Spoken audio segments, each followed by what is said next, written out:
Hello students, welcome back to my another session of maths class. As I said in my previous session that I will be continuing with the same topic, another one or two problems on it. So here is one more problem for you I have brought. Once again I request all of you to take a pen and a paper and follow up the steps with me. Okay. So here is one more problem, that is d cube minus 1 of y is equals to cos 2x, 3 cos 2x. Okay. So look at this. It's already a standard form. So you can easily write your auxiliary equation. The next step is directly the auxiliary equation. Okay. So start with the solution for this problem now. So here I'll write the solution. So the solution goes as, first let us rewrite this equation. It is d cube minus 1 of y is equals to 3 cos 2x. Is it? Now write the auxiliary equation from this bracket. Okay, the bracket is d cube minus 1. Okay, leave the y, leave the right hand side also. Write the auxiliary equation by replacing every d by small m. Okay, so you get auxiliary equation AE as m cube, because it is d cube here, minus 1 is equals to 0. Like in the previous problem also we have done it, and in a numerous problems in my class we have seen how to solve this kind of problem. So it is m cube minus 1 is equals to 0. So by inspection method now, if you put m is equal to 1 in this equation, you see that it will be 1 cube minus 1, which is 1 minus 1 is equal to 0. So by inspection you can say that m is equal to 1 is one of the roots of this equation. Yes. So let us write it here. M is equal to 1 is a root by inspection method. By inspection. Now since this equation is a cubic equation, one root is not enough for us. We must have 3 roots. For a cubic equation you will always have a 3 number of roots. We have only found 1. So another 2 roots you have to work for. Okay. So to work for other 2 roots, I have already taught there are various methods, but the simplest and the smallest, shortest method will be synthetic division. So I'll go with that. Okay. So to go by synthetic division, you have to rewrite this cubic equation, the auxiliary equation, in the following way. Look at this, what you have to do. See, you have m cube here. Write m cube. Right? Is there m square present? No. So let us consider the quotient of m square to be 0. So that is 0 into m square. Plus there is no m also, so m 0 into m. Final term, that is the constant term, minus 1 is equal to 0, that is present in the equation. So we write it as it is, equated to 0. So we are rewriting that same equation in the descending powers of m. Even if there are no m square and m, we make their coefficients 0 and consider the complete equation, cubic equation of this previous auxiliary equation. Okay. Now what we do here is we write the coefficients of each of the powers of m in one line like this. So what is the first coefficient of m cube? It is 1. Coefficient of m square, 0. Coefficient of m, 0. Finally the constant term, which is minus 1 over here. Now simply draw a line like this, one straight line and a rectangle, half rectangle you can say. Now what is our first inspected root? It is m is equal to 1. So write that 1 over here. I hope it is clear to you. We have simply written the coefficients in one line, drawn something like this, and then considered our first inspected root written over here. Okay. Now the next step should be what? You just write whatever m1 you have got here, just write the same one over here. Don't do anything, nothing. Don't do anything to this one nor to this. Just simply write whatever the first quotient of m cube you have written here, the same below this line. Okay. Now multiply this one with the one value written here. 1 into 1, it becomes 1, and value whatever you get, you are going to leave it, the first column you leave, right in below the next column, below 0 in the next column, right? The resulting value in the next column below 0, that is 1 into 1, it is 1 written below 0. Now simply add 0 and 1, it becomes 1 again. Again multiply these two, write it in the next column below 0. So again it becomes 1 here. Again multiply, you get 1, again add, becomes 0. I hope this is clear. I have already explained this in my classes. So this is another simply a recap for you so that you should not forget any step here. You're just multiplying and adding, you're multiplying and adding, and you're not doing anything to the first coefficient of this particular row. Okay, that is the first coefficient. It is for m cube and it is 1. We are writing it as it is and we are multiplying it with that. Okay, so finally if the value for the root, we have taken it to be 1 and it is the real root of this equation, and you obviously get a 0 here. Okay, you should end up with 0, then only you are right, otherwise there is some mistake with whatever you have done so far. Okay, so you have got a 0 here. Now already you had cubic equation, you have divided it with one of the roots. Okay, so the resulting equation will always be a quadratic equation. The power will be reduced by 1. Okay, whenever you divide any equation with one of the roots, the resulting equation will be a quadratic equation, and the coefficients for the quadratic equation will be like this. This will stand for the quotient of m square, quotient of m, and a constant. Yes, so let us write that equation in quadratic form.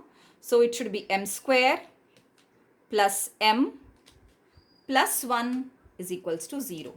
Now, as you see, this equation is a quadratic equation in m, and you cannot solve it by factorizing method or something. You have to go by formula method. So let us go by formula method now. The value for the first coefficient is a is equal to 1, b is also 1, c is also 1.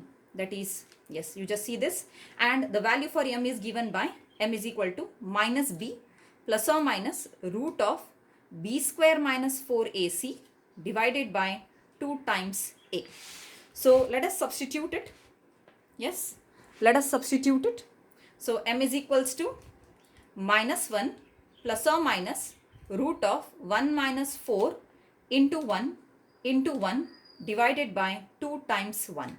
Or when you further simplify this, you will have minus 1 plus or minus root of minus 3 divided by 2. Minus 3 divided by 2. So I will continue it here. Just see. So m will be equal to minus 1 plus or minus, look at this, it is root of minus 3. Root of minus 3 can be written as root of 3 into minus 1 divided by 2, which can be further written as minus 1 plus or minus root 3i or I root 3 divided by 2. Root 3 you keep it as it is, root of minus 1 becomes I. Okay, so it is minus 1 plus or minus I root 3 divided by 2. Further, I would like to separate the real and imaginary parts from here. So you see that it is minus half, it's the real part. The imaginary part is plus or minus I root 3 divided by 2. So these are the two remaining roots of this auxiliary equation. So let us collect all the roots and write it in one side. Okay. So the first root was m is equal to 1. So write it here 1, comma. The rest two roots were complex and we got the values to be minus half plus or minus I root 3 divided by 2. Once we are done up till here, now we must write the complementary function of this equation, that is half part of the solution. That is, let us write yc for this. Yc is equals to, now since one of the roots is real, so write how whenever the roots are real, what you do, you just multiply one constant or you just consider one constant c1 e to the power the real value of the root. What is the real value? It is 1. So it becomes x into 1 or simply x plus the other two roots are complex. Now I should continue your solution in writing the solution. Already you have learnt in my previous session also how to write yc for the complex roots. You can also refer that, and if you refer that, you see that you write it as e to the power real part. What is the real part amongst these, in these roots, the complex roots? They are conjugate pairs. Yes, amongst yes, in this the real part is minus half, so minus half into x it will be. Okay, into, already I have used, take a bracket, already I have used c1, so I'll use some other constant c2 cos root 3, the imaginary part of the root 3 by 2 into x plus c3 sine root 3 by 2 into x. Complete the square bracket. So this is half part of your solution, that is yc. Yc is equal to C1, the real part is real one, first root is real. So write the solution for that. It is C1 e to the power x, first part. Next, other two roots are complex. So it will be what? E to the power, the real part of the root into x plus C2. Yes, write any, yes, cos of the imaginary part of the root into x plus C3 sine of the imaginary part of the root into x. So this completes your YC for this particular example. Now solution is not yet done here. We have to even work for YP, the other part of the solution.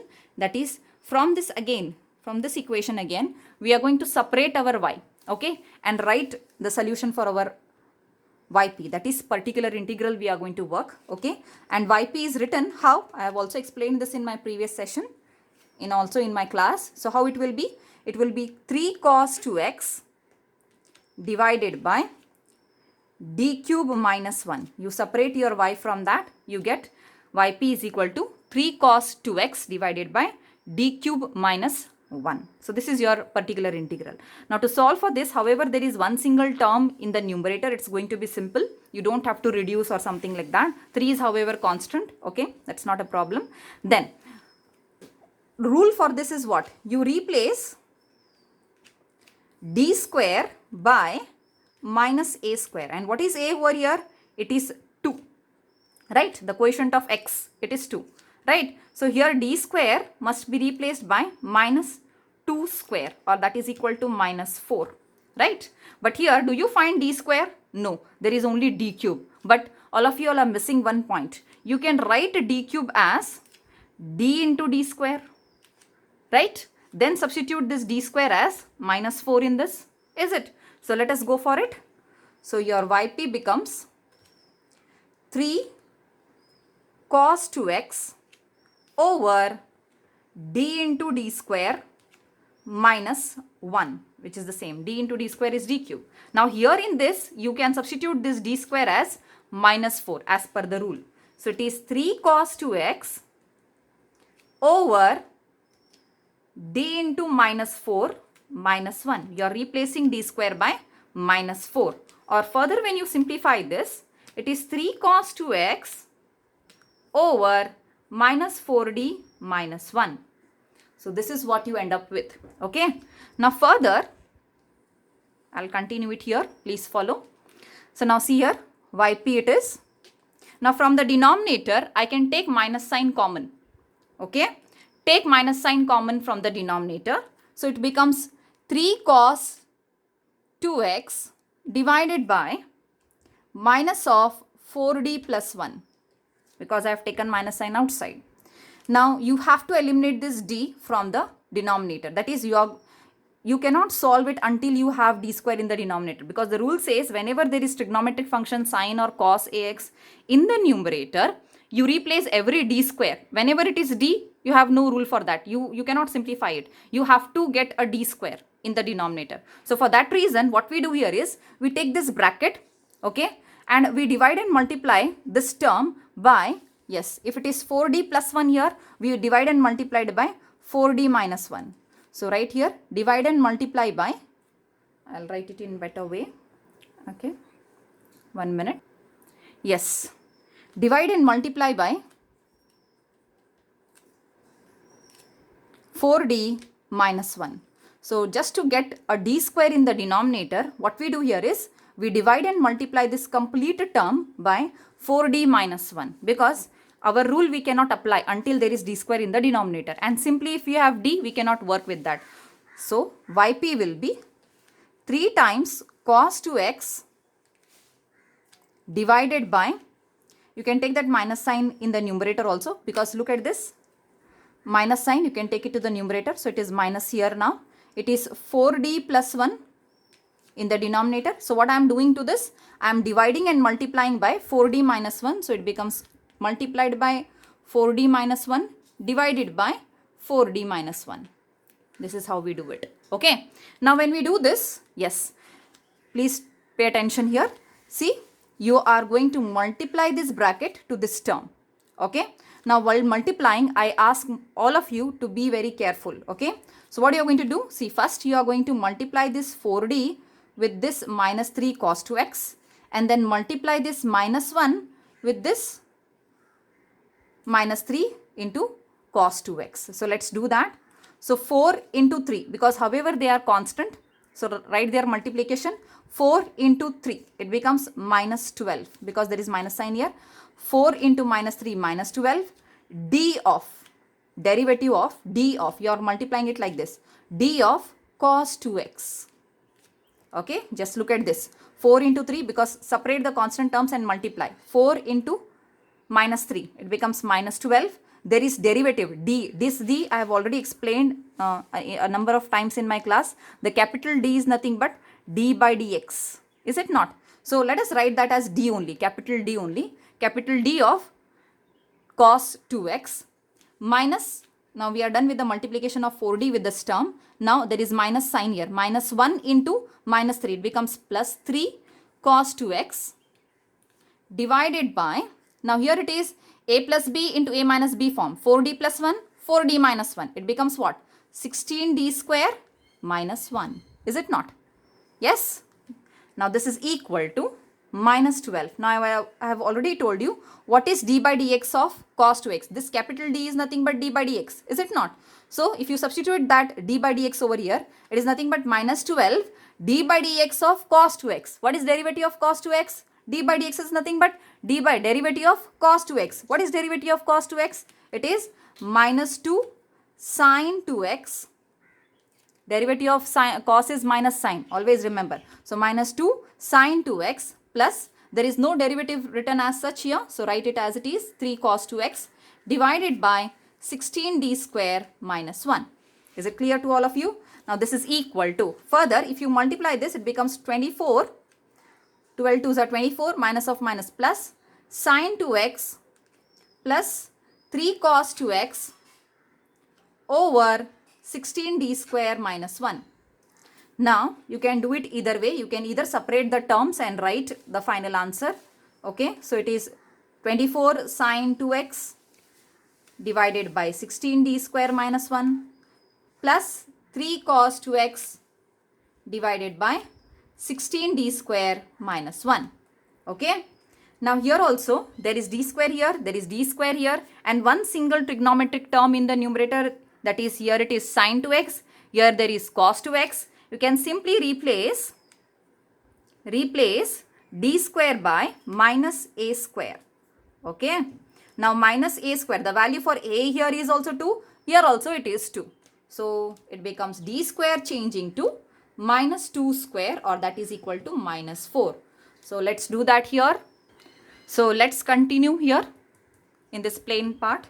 Okay, so you have to substitute d square by minus a square, and since in both the cases the value for a is 2, so I am directly substituting for both the terms here.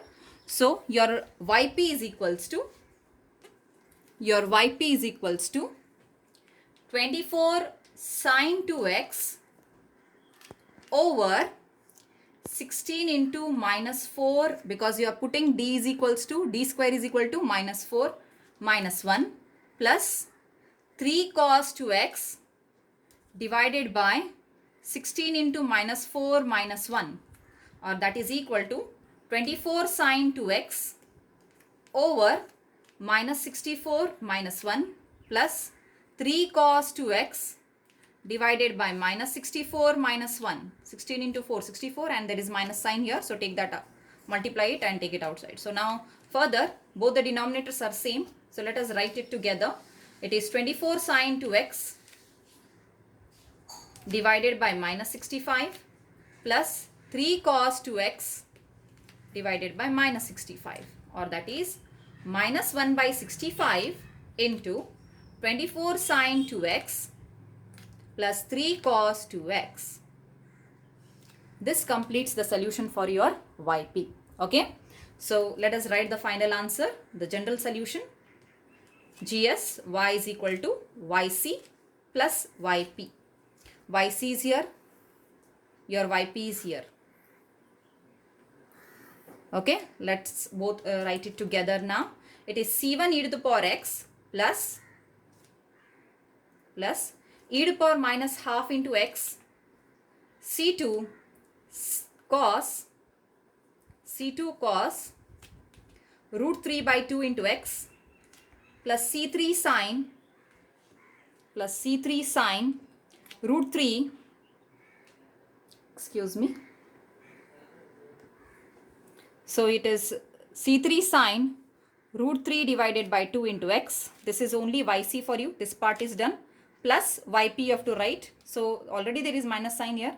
So it will become minus, sorry. So write it as minus 1 by 65, 24 sine 2x plus 3 cos 2x. So this completes your solution for this problem. Okay, this is how you are going to solve for these trigonometric terms whenever they are appearing on the right hand side and work for the problems. Okay, I hope you all have understood this problem. In my coming session, or yes, in my coming session, I will deal with the polynomial term. Whenever on the right hand side, what if you are getting a polynomial in x and how you will solve for that, I will continue in that session. Okay, that point. Thank you till then.